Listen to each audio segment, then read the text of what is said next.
जय श्री कृष्ण। श्रीमद् भगवद गीता का अध्याय 16।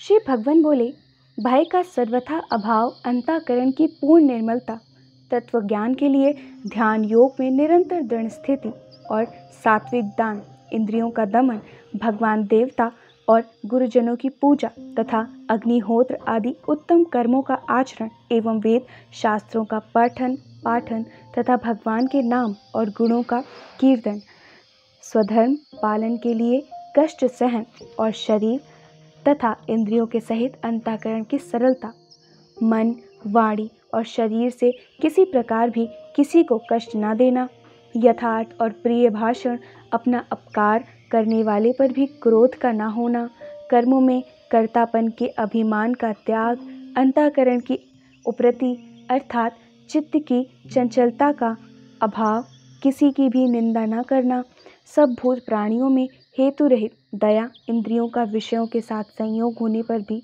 उनमें आसक्ति का न होना, कोमलता, लोक और शास्त्रों से विरुद्ध आचरण में लज्जा और व्यर्थ चेष्टाओं का अभाव, तेज, क्षमा, धैर्य, बाहरी की शुद्धि एवं किसी में भी शत्रु भाव का न होना और अपने में पूज्यता के अभिमान का अभाव, ये सब तो हे अर्जुन दैवी संपदा को लेकर उत्पन्न हुए पुरुष के लक्षण हैं।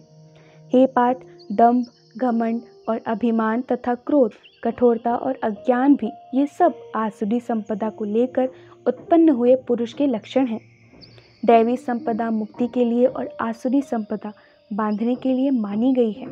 इसीलिए हे अर्जुन, तू शोक मत कर, क्योंकि तू दैवी संपदा को लेकर उत्पन्न हुआ है।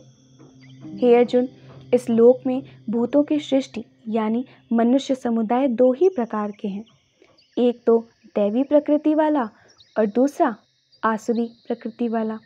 उनमें से दैवी प्रकृति वाला तो विस्तार पूर्वक कहा गया, अब तू आसुरी प्रकृति वाले मनुष्य समुदाय को भी विस्तार पूर्वक मुझसे सुन। आसुर स्वभाव वाले मनुष्य प्रवृत्ति और निवृत्ति इन दोनों को ही नहीं जानते, इसलिए उनमें न तो बाहर भीतर की शुद्धि है, न श्रेष्ठ आचरण के और न सत्य भाषण ही है।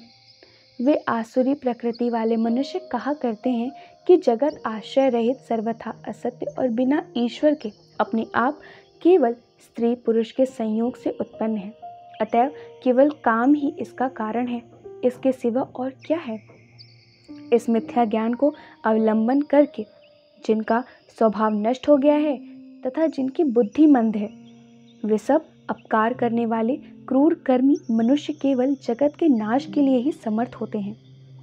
वे दंभ, मान और मद से युक्त मनुष्य किसी प्रकार भी पूर्ण न होने वाली कामनाओं का आश्रय लेकर अज्ञान से मिथ्या सिद्धांतों को ग्रहण करके भ्रष्ट आचरणों को धारण करके संसार में विचरते हैं तथा वे मृत्युपरांत भी रहने वाली असंख्य चिंताओं का आश्रय लेने वाले, विषय भोगों के भोगने में तत्पर रहने वाले और इतना ही सुख है इस प्रकार मानने वाले होते हैं।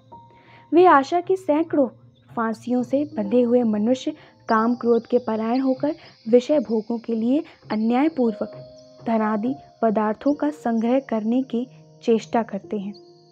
वे सोचा करते हैं कि मैंने आज यह प्राप्त कर लिया है और अब इस मनोरथ को प्राप्त कर लूँगा, मेरे पास यह इतना धन है और फिर भी यह हो जाएगा। वह शत्रु मेरे द्वारा मारा गया और उन दूसरे शत्रुओं को भी मैं मार डालूंगा। मैं ईश्वर हूँ, ऐश्वर्यों को भोगने वाला हूँ, मैं सब सिद्धियों से युक्त हूँ और बलवान तथा सुखी हूँ। मैं बड़ा धनी हूँ और बड़े कुटुंब वाला हूँ। मेरे समान दूसरा कौन है?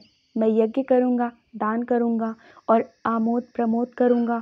इस प्रकार अज्ञान से मोहित रहने वाला तथा अनेक प्रकार से भ्रमित चित्त वाले मोहरूप जाल से समावृत और विषय भोगों में अत्यंत आसक्त आसुर लोग महान अपवित्र नरक में गिरते हैं। वे अपने आप को ही श्रेष्ठ मानने वाले घमंडी पुरुष धन और मान के मद से युक्त होकर केवल नाम मात्र के यज्ञों द्वारा पाखंड से शास्त्र विधि रहित यजन करते हैं। वे अहंकार, बल, घमंड, कामना और क्रोधादि के परायण और दूसरों की निंदा करने वाले पुरुष अपने और दूसरों के शरीर में स्थित मुझ अंतर्यामी से द्वेष करने वाले होते हैं। उन द्वेष करने वाले पापाचारी और क्रूर कर्मी नराधमों को मैं संसार में बार बार आसुरी योनियों में ही डालता हूँ। हे अर्जुन, वे मूढ़ मुझको न प्राप्त होकर ही जन्म जन्म में आसुरी योनियों को प्राप्त होते हैं, फिर उससे भी अति नीच गति को ही प्राप्त होते हैं, अर्थात घोर नरकों में पड़ते हैं। काम, क्रोध तथा लोभ, यह 3 प्रकार के नरक के द्वार आत्मा का नाश करने वाले अर्थात उसको अधोगति में ले जाने वाले हैं। अतएव इन तीनों को त्याग देना चाहिए। हे अर्जुन, इन तीनों नरक के द्वारों से मुक्त पुरुष अपने कल्याण का आचरण करता है, इससे वह परम गति को जाता है, अर्थात मुझको प्राप्त हो जाता है। जो पुरुष शास्त्र विधि को त्याग कर अपनी इच्छा से मनमाना आचरण करता है, वह न सिद्धि को प्राप्त होता है, न परम गति को, और न सुख को ही। इससे तेरे लिए इस कर्तव्य और अकर्तव्य की व्यवस्था में शास्त्र ही प्रमाण है।